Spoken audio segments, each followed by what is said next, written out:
Like many other cities, Odense is forced to decrease next year's budget. But where would it be most reasonable to save on expenses and still maintain the needed services provided to the citizens? These are tough and not very popular decisions to make. So the City Council launched a website where every interested citizen could make contributions and share their view on different subjects.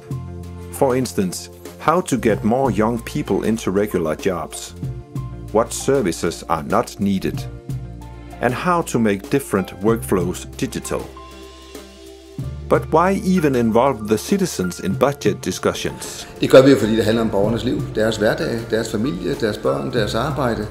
Og ved at være i dialog med dem, kan vi jo træffe nogle beslutninger, der også passer bedre til deres behov på de ressourcer, vi nu har til rådighed. Besides launching the website, 300 citizens were invited to discuss how to get the best out of the budget situation. Du skal ikke have kaffe, skal du have te i stedet for? Jeg synes, det er utroligt spændende, og jeg synes, det viser, at man vil innovation, og at man vil noget nyt i forhold til den måde, man plejer at snakke budget på. Så jeg synes, det er meget interessant og en rigtig god måde at få inddraget mange mennesker på.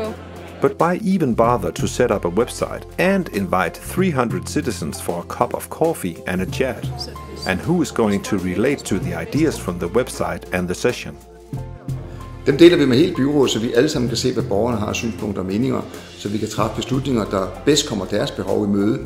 I den sidste ende så er det naturligvis os som byrådspolitikere, der har ansvaret for at træffe også de upopulære beslutninger og stå ved dem. Men vi gør det bedre, når vi lytter til borgerne først.